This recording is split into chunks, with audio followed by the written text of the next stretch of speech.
Hi everyone, happy full moon. I'm going to talk to you guys while I basically try to organize my bed space.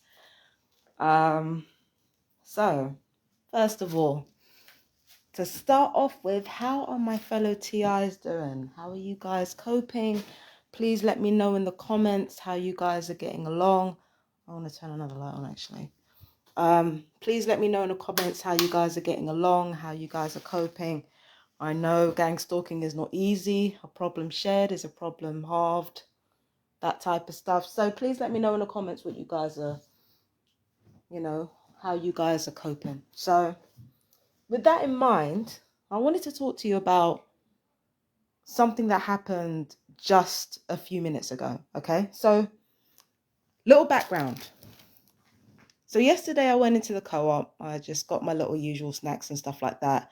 And there was this tramp with like a block of black hair, and next to her was some like really person with mousy blonde hair. Okay, so there were these two.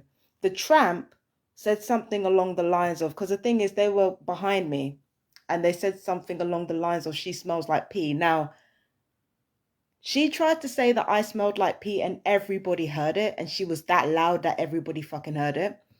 The first thing to note is she was a distance way away from me. And I mean way away. And literally every single other person that had interacted with me in that shop, they did not behave as if I smelled badly.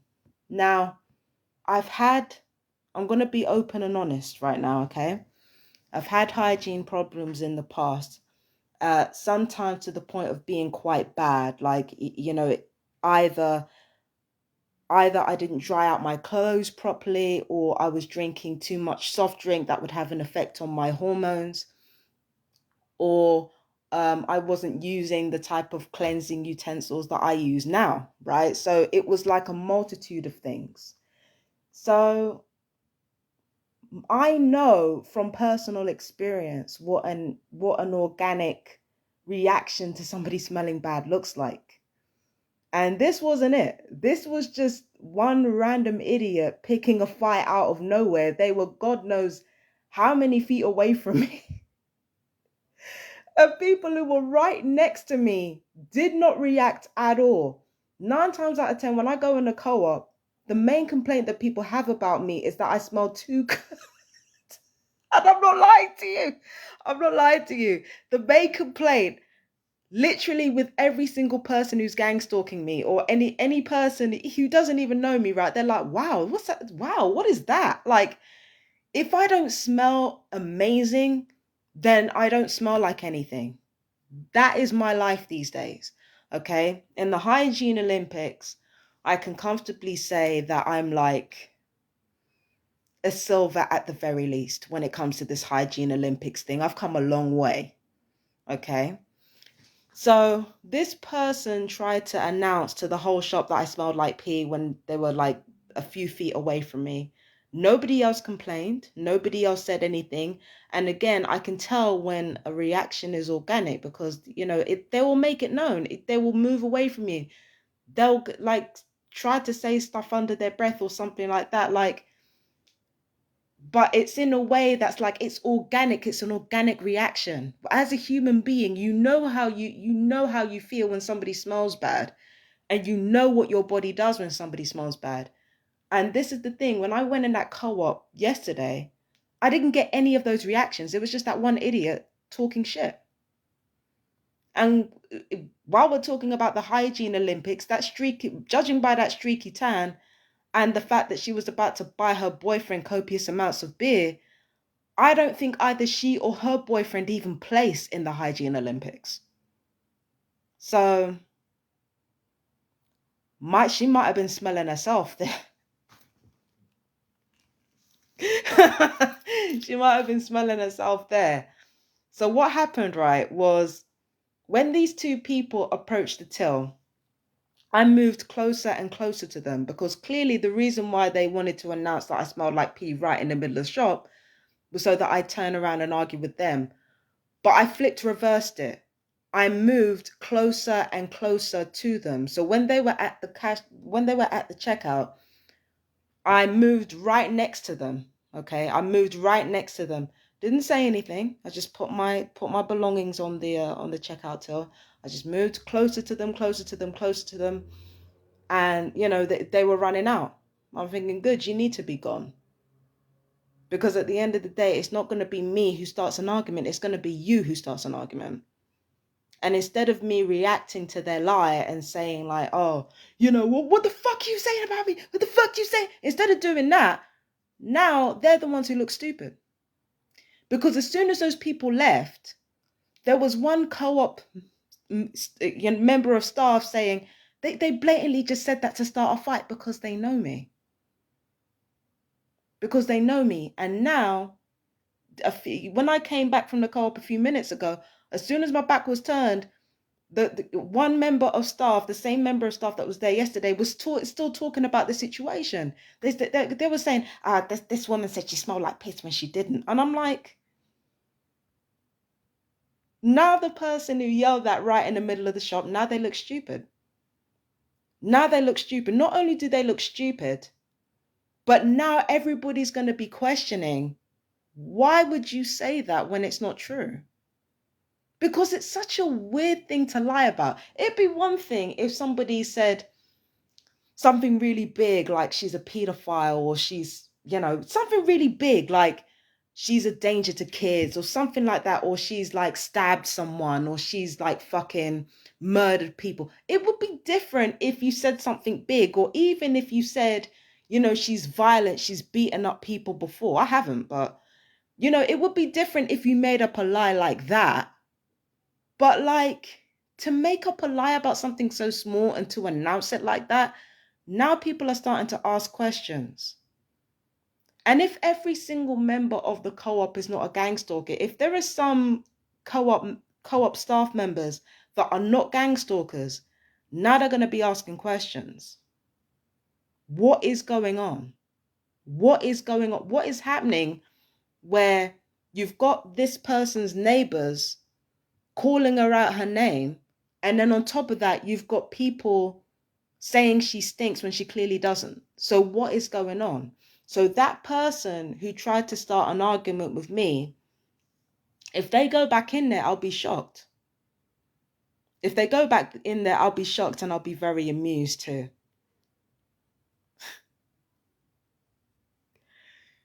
If they go back in there, I'll be very shocked and very amused, because now they've opened themselves up. Now they've opened everybody up. Like, why is this woman getting what she's getting? It's not going to be huge. It's not going to be like a huge deal. It's not going to be some big drama, but people are going to ask. And that's how it starts. Yet, like, people doing weird shit out of nowhere, making up weird lies out of nowhere. Like, somebody smelling bad is not something that you have to lie about. It's not. It's not that deep. You could just say, like, you can make up something big. You can make up something, and then people would, even if they didn't believe you, the lie would be so big, people would at least ask questions, and people would at least, like, slightly entertain the big lie, because who would make up a lie like that? We still think like that. But for you to lie about something so small and to announce it like that and to pick a fight over something so minor, now people are going to ask, what's going on there? So now people are still talking about it, and they're not talking about it against me. They're not saying it against me. They're saying that, they're trying to pick a fight with somebody that we know has been in there for, like, how long have I lived here? Since May 2021. These people have seen me for about, oh God, that's a long time. These people have seen me for about 2 years. So in 2 years, I've been in there smelling really, really good, to the point where sometimes it's a problem. And along comes one person within those 2 years saying she smells like pee.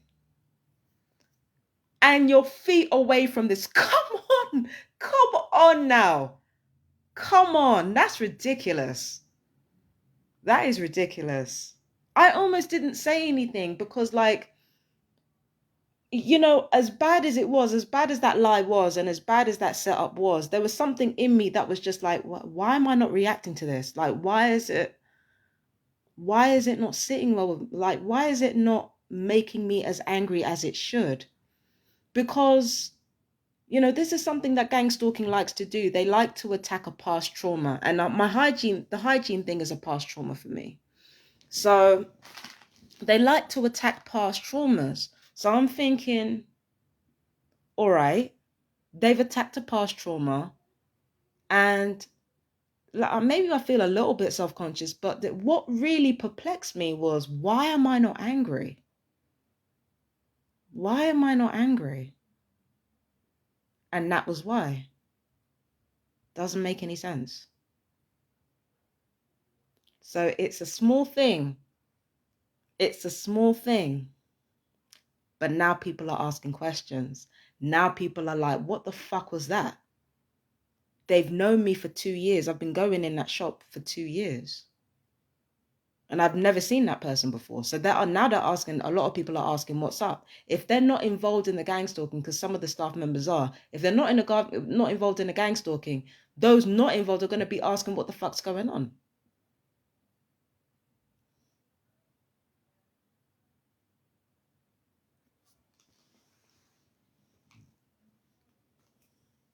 You talk about scoring an own goal, my guy.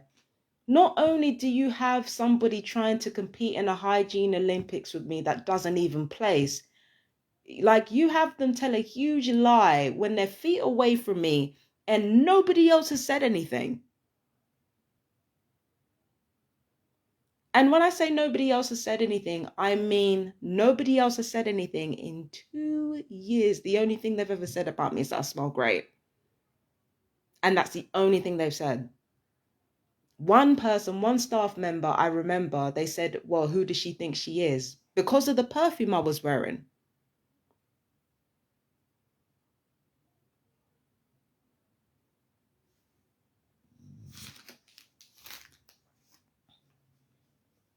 So boy, they really embarrassed themselves on that one. This is what happens when street theater goes wrong. This is when street theater goes wrong.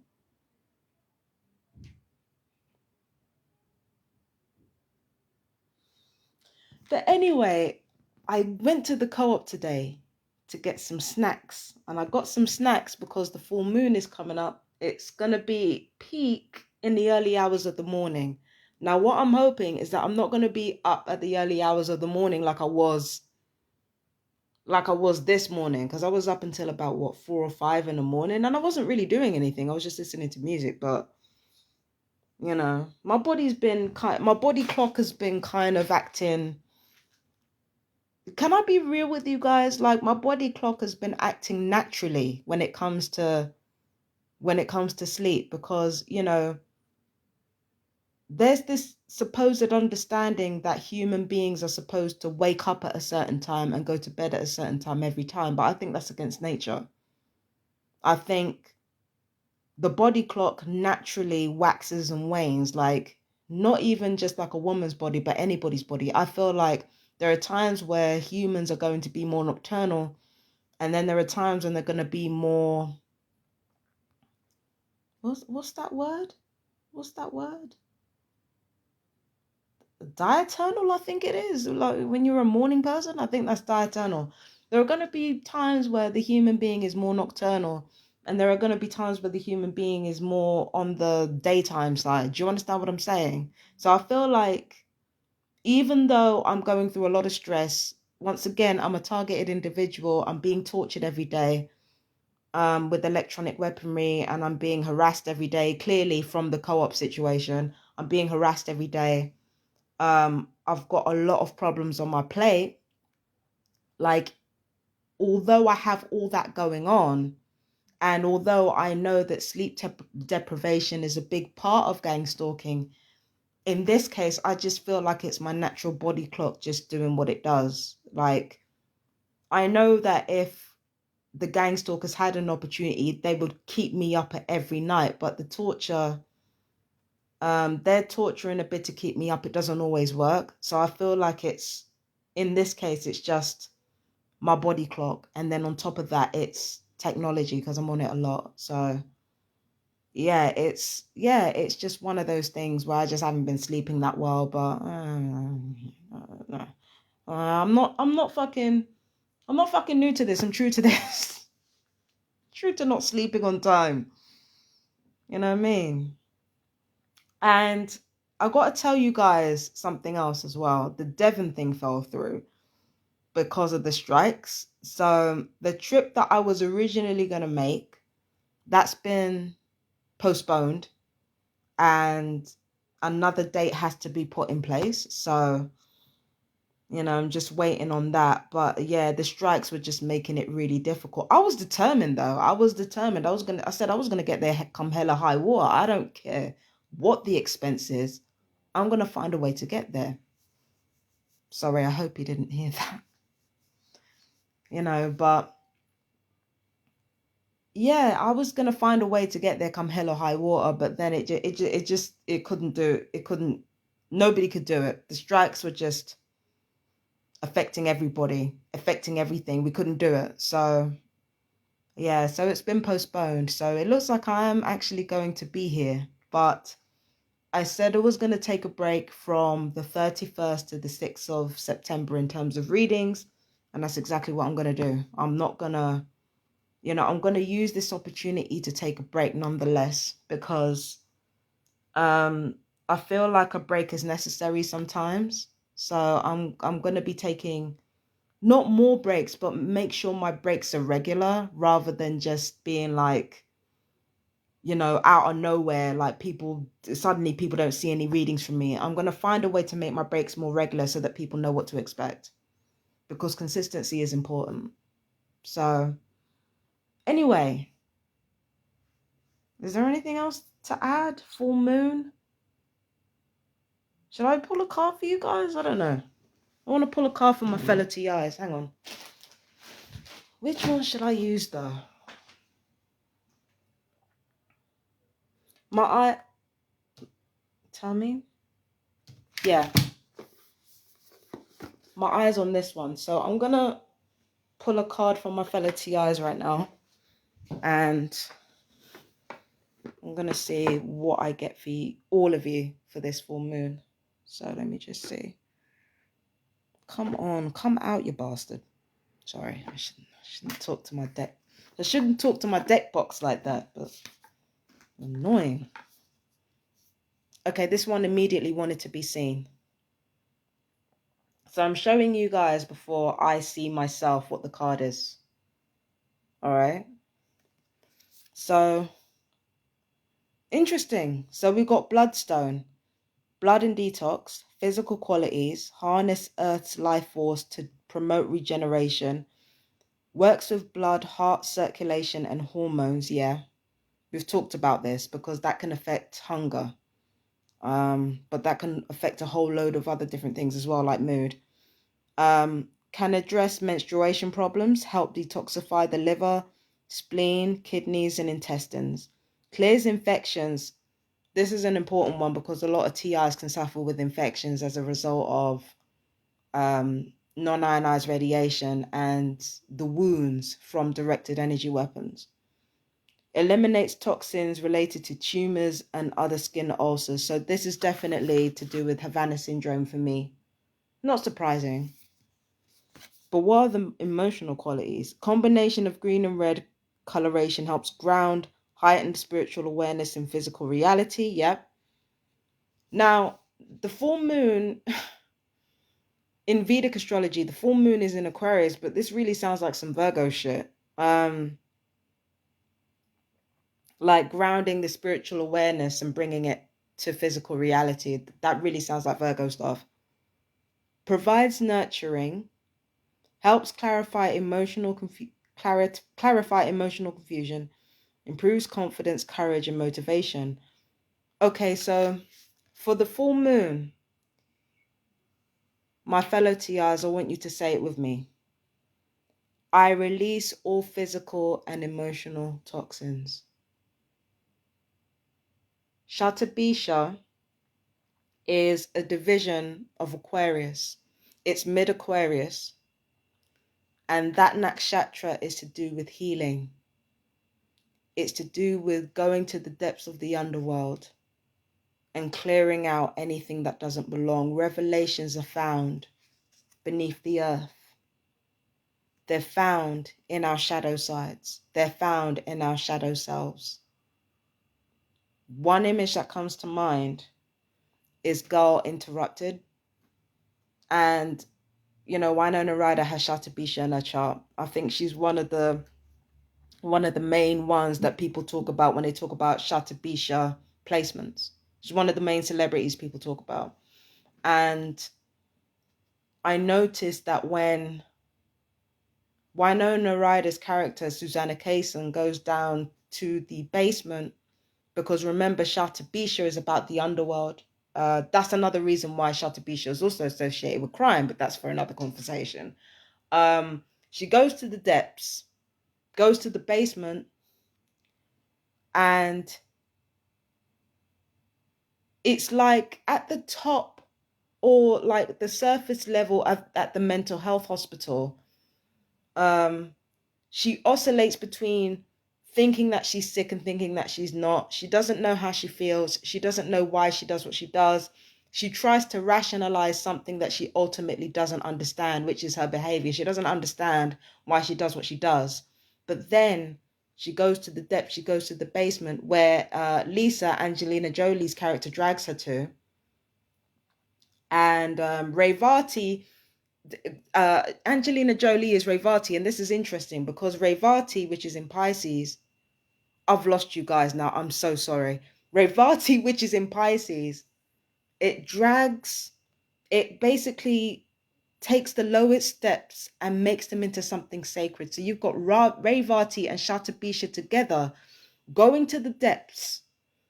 And then Shatabisha is the one who comes out with clarifying answers as to how they feel, what's going on. There's going to be a lot of that during this full moon. There's going to be a lot of that during this full moon and in the energies after this full moon.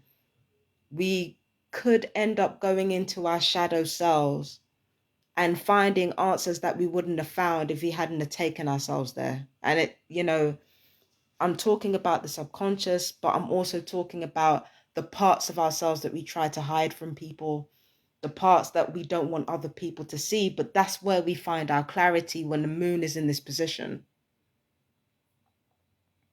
And for those very, very few TIs who are into astrology or into anything alchemical, you'll know that this is the perfect time to release those answers into the void. Like we're being given the answers to much of what we feel. The answers are coming, but in order for them to come, we have to go into the depths. And we have to allow those depths to give us the answers. The underworld gives us the answers. I remember there was, no, actually, no. I think that's where I'm going to cut it off. So yeah, once again, my fellow TIs, for this full moon, we release our toxins. The best time to do it, though, is if you're in the UK, the best time to do it is tomorrow on the 31st, because remember, the 31st, it reaches its peak in the UK in the early hours of the morning. So the best time to release is after, because technically speaking, as I'm filming this, the moon is still waxing, the moon is still growing. So releasing physical and emotional toxins, that's going to be crucial for us during this full moon. That's what we're releasing. Came right on time. So now I'm going to go. And once again, my fellow TIs, let me know exactly, you know, how you're feeling, what's going on with you, you know. Yeah. Let me know what's happening. So I love you, my fellow TIs. Peace and blessings. Bye-bye.